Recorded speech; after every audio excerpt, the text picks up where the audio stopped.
Hi, I'm Tim Harrison. I'm the Managing Director of Ionic Rare Earths. We're an Australian-listed company progressing magnet and heavy rare earth supply chains. We're pushing ahead on our magnet recycling business, Ionic Technologies. We've announced our feasibility study on a commercial plant in Belfast today. It's great to be back here, Matt. Tim, good to see you, sir.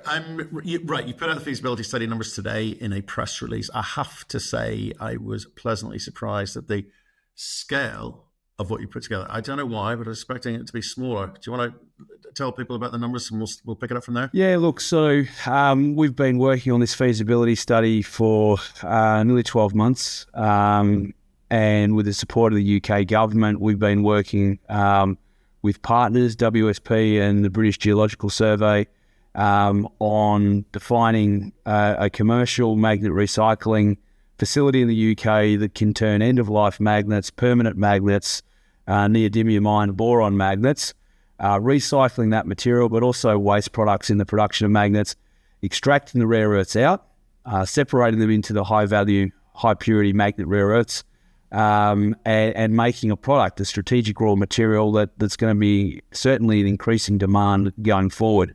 So 1,200 tonne per annum plant in Belfast, producing 400 tonnes of separated magnet rare earth oxides. The split, about 350 tonnes a year of light magnet rare earths, so NdPr, which I think a lot of investors are familiar with. But the differentiator is the heavy rare earths, so about 37 tonnes per annum of dysprosium oxide and about 13 tonnes per annum of terbium oxide. Capital development, about $109 million US dollars, about 85 million sterling. NPV over 500 million, post-tax IRR about 44%. Over a 20-year life, it'll generate about 2.1 US dollars in 2.1 billion US dollars in revenue, and about 1.8 billion in EBITDA. So, a very positive study, and I think paves the way now for us to push forward with the government there on plans for commercialisation in Belfast. Okay, 2.1 billion US dollars over 20 years. I know you've had to frame it in the same way that I guess natural resource investors would understand in terms of life of mine equivalent here. But this is recycling. There is a kind of end point, really, is there? I would say, Matt, that it probably increases with time. So there is no constraint. Right. On your life of this asset, and if anything, it probably increases production as we go along. So, yeah, I think we've got a case that certainly helps us now engage with government, engage with strategic investors, engage in the financing, but importantly, engage with our partners in the supply chain to give them confidence around the economics of what we offer and what we can do in building capability. Separated magnet rare earth capability for the UK and Europe, and the potential to pick this up and replicate it in other target markets like the US and other parts of Asia, Brazil. We can replicate this pretty much anywhere. So a lot of cash. I think the IRR is somewhere 43-44% from memory. It's making money. The capex seems low. I mean, but still, let's not kind of skip over it. Say 109. Let's say 110. Million. What was it? Are we doing USD on this or USD? Okay, so it's not a chunk of change compared to some of these kind of big mining projects where the capex numbers are significantly bigger. So I don't think it's going to frighten anyone. But nevertheless, you've got to have a view about how you get this finance. You've mentioned the British government's involvement here. I suspect there'll be other ways to finance this. How are you looking at it? Yeah, so look, I mean, we've been engaging with the UK government now for some time. So we're now on the back of having this document, engaging with the Advanced Propulsion Centre, which is, a vehicle that's been set up in the UK to help prioritise projects and finance projects as part of the security of about 1 million jobs in the UK in the auto sector. So UK currently is, a lot of employment in internal combustion engines. UK government is looking at how it can facilitate those jobs moving into e-drives, so electric motors. What do electric motors need? Magnets. And so the UK government has been very targeted in looking at rare earths and looking at how it can help facilitate the development of a domestic magnet rare earth supply chain. Ourselves, as a recycler, producing high purity separated magnet rare earth oxides, fills one important piece of that. There's metal making in the UK. We've got a partnership with Less Common Metals. We work with them on a number of different programs at the moment. And then potentially there's a magnet manufacturer that comes into the UK as well at some point. And so we do see a combination of companies coming together to provide that sovereign capability in the UK to support those jobs. And so we'll be working with the government on a potential grant, which would cornerstone the investment decision, along with strategic partners and banks that we're dealing with. You know, we are part of the energy transition. We are part of producing strategic raw materials for the UK, and we are part of that regional growth effort. So we're in scope for a number of things that the UK government has allocated money for, and we're in discussions on that as well. Right, and obviously people are going to want to buy this product at the end of the day. What they're going to need to believe that you're able to kind of get the feed to put through your process and spit out, the separated metals the other side. So where are you with that? And what does the feasibility study use as the premise of what the volume of that feed will be? So we started the feasibility study initially with a plant that was going to be about half that size. So we were looking at about 600 tonnes of throughput to produce 200 tonnes of oxide.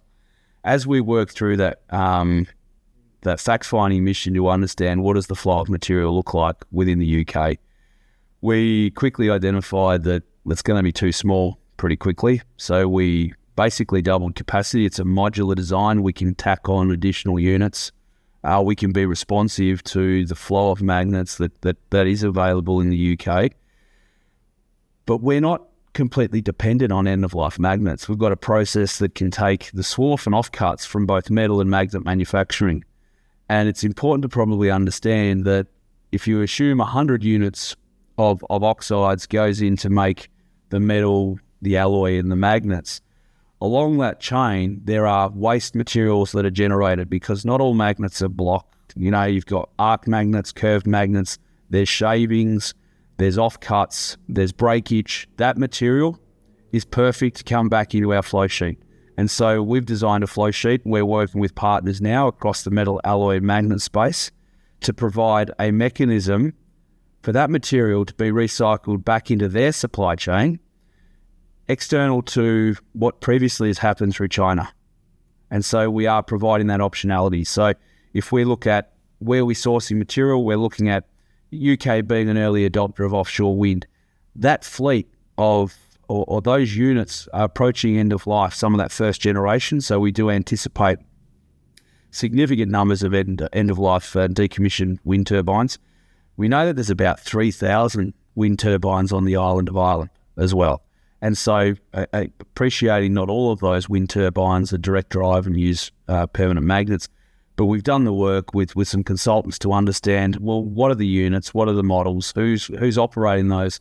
So working with wind farm operators, working to source that material back into the supply chain, monetize a product or a material that they'll be producing through decommissioning and turning that back into a product that can be used to make the magnets for the next generation of wind turbine. Right. Well, talk to me about how that transaction works, because there's a point at which you can say, well, you're decommissioning these wind turbines. You've got to do something with it, right? You've got to recycle that. You've got to find a solution. But we can take that off of your hands and make that. It's no longer your problem. Don't worry about it. Which case you're picking up the materials needed to feed into your process, and you can capture a lot of the margin there. Versus a point in the future where if you get competition, if there are other recycling solutions here, there's a bit more competition for that feed, and maybe you capture a smaller amount of that margin. And how have you kind of factored that in your workings out, as it were, over time, to see how long these contracts can be, how long this feed can keep coming through, and how much margin you can capture in that So deal? I think this is where partnerships across the supply chain are incredibly important, right? So strong relationships across metal, alloy, and magnet manufacturing are going to be imperative. And so we've been doing a lot of work in that space. As we look upstream to the decommissioning, one of the recent grants that we've been awarded in the UK is looking at technology that can make the decommissioning of offshore wind turbines or large arrays of magnets safer and more efficient. And so we're looking at how we can partner and take technology up the decommissioning process. So we're looking at it from both angles. And I think that a lot of this is going to be based upon relationships. It's going to be built upon the ability to take the material, provide clarity around the potential to monetize some of this material, because we are aware that in some instances, some of these magnets have been scrapped as iron, simply because it's a lack of understanding on the opportunity. And we are exploring these opportunities now with a number of groups, and hopefully we're in a position soon to start talking publicly about some of those relationships. That's just in the wind space. On the auto space, again, relationships with ultimately customers, providing them with recycled materials, which they're going to require as part of their requirement to meet the guidelines for the European Critical Raw Material Act by the end of this decade. Means that we'll also have an ability to take the breakage that comes from their production lines and take that back full circle, back to provide them with recycled materials and closing the loop from a circular economy for those partners. Right, and so will each sort of customer or each agreement have its own, pardon me, have its own kind of flow sheet, as it were? Because obviously, I've been to your plant. We looked at it. It works. The technology works. We're not going to have a discussion today about whether it works or not. It's more about the kind of commercial imperative for you, which is trying to get those agreements, contracts, and partnerships in place, and work out what each of those needs. It'll be, I guess, mostly the same, but they are going to have to. Yeah, you're going to have to work out what both parties want from it, right? Yeah, look, I mean, there's a number of different relationships, and beyond this simple transaction, we buy, we convert, there's also tolling arrangements. There's a number of ways in which we can work with partners to not only fill what we propose to build in Belfast, but as we look to actually pick up and replicate this closer to our partner's base of operation. And in doing that, we'll drive actually further value creation by dropping our OPEX even further. So there are a number of ways in which we've got a feasibility study here, which provides us with a template to pick up and understand, if we work with partner A, what's that going to look like? Right. So, but just be clear about what the potential is there.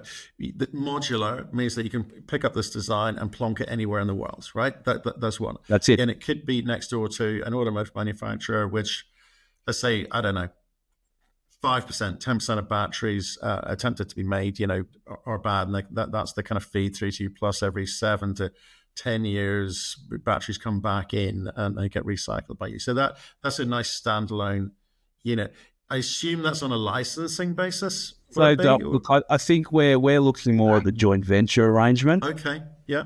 Interesting. But again, everything is based upon the relationship and the partnership and commercial terms. So I think what we intend to build in Belfast is a centre where not only we can demonstrate the technology, but also continue to enhance. I mean, we're in the process now of doing more R&D and support and programs at Queen's University. So we're sponsoring more PhDs.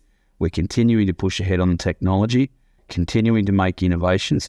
I think we mentioned when you came up through Belfast in July, we filed another 3 patents.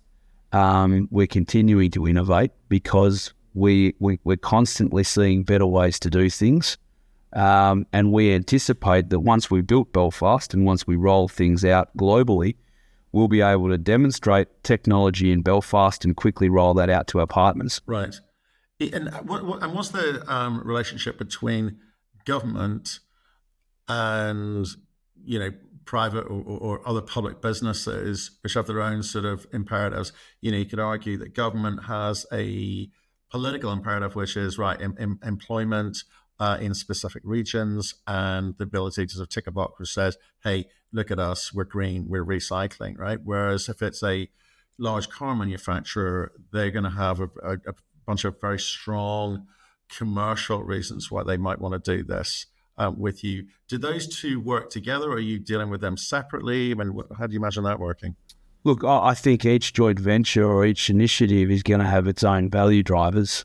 And in the instance where, for example, we're working with an OEM on standalone recycling, the likelihood is that we're going to be dealing with a pretty consistent feed.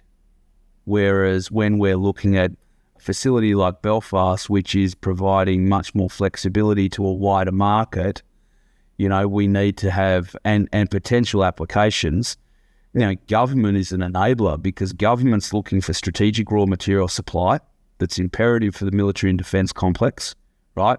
And so there is a sovereign capability that the government's also looking to support. So again, each opportunity will have its own drivers. If we pick this up and put it, for example, in the US, again, there'll be other drivers there that can substantially change the economics.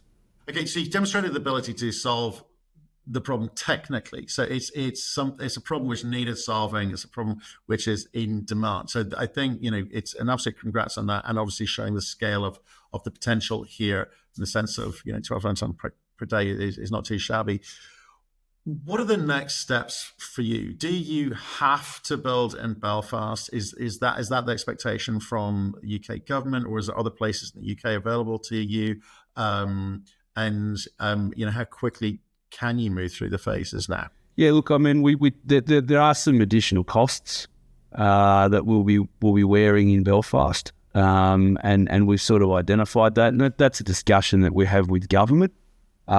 But we think it makes sense to build it in Belfast, given the port infrastructure there, and being one of the two harbours or two ports in the UK that are prioritising or been allocated and focusing on the rollout of offshore wind and decommissioning. So we think it makes sense. It's close to the IP. We've got a lot of capability in the area. There is a green energy offshore wind hub that's developing in that area as well. So, there's a number of reasons why Belfast makes sense. The development of that will be dependent on how we engage with government and the support we get. Is it first? Well, it's the most advanced at the moment, but it's not guaranteed to be the first, because we are seeing opportunities to replicate in other markets that are looking for exactly the products we can produce. And now with a feasibility study, we're armed with the information to really zero in on those potential joint ventures and locations where we can drive the OPEX considerably lower. We can probably leverage off existing infrastructure. And so that is really now the next step for us, is to understand, well, okay, we've got a feasibility study for Belfast. We know that there's appetite in other jurisdictions. Which one moves first? That's, I suppose, a question for Western governments. Okay. And so just before I leave kind of funding alone, is there any expectation in the feasibility study, which I've not had time to kind of have a look at, that there will be a need for government grants or funding or tax incentives? Is this just the kind of the clean version without any of that? Yeah, there is no allocation. There's no assumed support from government. This is 100% financed. And certainly any support we get from government would certainly enhance the economics of the project even further. Interesting. And I guess we'll have to see what shape that potential money could take, and the cost of that money, because they say that will dramatically improve any IRRs on this one as well. And on the back of the government side of things, it doesn't sound like there's a kind of specific deadline, timeline in place for them? They don't have to deliver to any kind of promises that they've made to the electorate. And, how has this new government changed things for you? Yeah, look, I mean, I was in the UK about a month ago, meeting with Sarah Jones, who's the Minister for Energy Security and Net Zero. She also covers the Department of Business and Trade portfolio. So certainly our offering sits within scope for both of their portfolios. It is automotive, it is military and defence. So there are certainly aspects of what we provide as a company, a technology, a recycler, producing strategic raw materials into that UK market. Timeline-wise, we've been in discussion for some time. Hopefully it's not very far away at all. But now with the feasibility study completed, we are armed with the information to step up the discussions with government now around what that potential grant would look like, what quantum would be, and that will be a mechanism then for us to go through, and then, the first step on commercialization in the UK. Right, and just so I understand the process more clearly, because this is recycling. This is not mining. So a lot of people are used to investing in mining, and some of your shareholders, will be, will have invested on the basis of you're looking at a big mining project. This is different. The next steps for you, the feasibility. Do we need a definitive feasibility study, or can we move through to some kind of FEED process or FID process shortly? Yeah, so that's part of the next step is to move now into FEED. So as we completed the feasibility study, we've identified a number of opportunities that have the potential to reduce the capex and potentially the opex. And so we'll work through that through the FEED process, which will happen in parallel to the financing and FID. And hopefully with, positive support from government by way of a substantial commitment on capital through a grant, plus also the financing activities, engaging with, government-backed lenders in the UK that have a clear mandate around energy transition and regional growth, plus strategic investors. We think that at 85 million sterling or 109 million US, we have a project that certainly meets a number of criterion for the UK government on strategic raw material, sovereign capability. The fact that it's inside the UK jurisdiction, I think, is a massive advantage for us. There isn't any radionuclide issues. There's no mine permitting issues. The capital requirement is a fraction of what's required, to go and build primary supply. And we're able to produce a product that can feed into UK advanced manufacturing. So I think we tick so many boxes. The capital is the right quantum. We'll continue to try and work that down. But I think we're as a company that started out in the mining space, we've looked at the rare earth supply chain. We think that the recycling is the piece that moves first. It's the part that starts to, prime the pump on the supply chain. It gets material moving.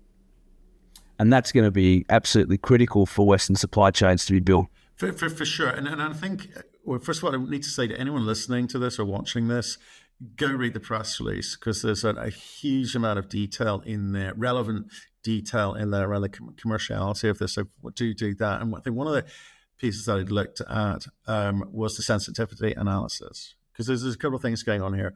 One, which is the kind of has been of recent times erratic nature of rare earth prices. Obviously, the heavies, slightly different from the lights, but nevertheless, it does sort of change the playing field somewhat for public companies. You guys are recycling, though. Do you think that the market's going to view that as a premium product in terms of green credentials and therefore better pricing, or will it just be, it's all one price, and that's what you got. Wherever you get it from, you take a view about the ethics of it. Yeah, look, it's an interesting one. I saw some work that was done by McKinsey probably a couple of months ago that talked about premium and what customers are prepared to pay. And there is an appetite. Yeah, there is an appetite for some of this stuff. But I think as we talk with procurement departments and ultimately customers right now, they don't really want to talk about paying anymore. They want a product that is at China prices. And I think the reality is that it's probably not a premium associated with being green. It's probably a premium about being available and being secure. And I think that that's the product that we're delivering in the UK. It's a secure product that can go into advanced manufacturing. It can go into requirements in military and defence.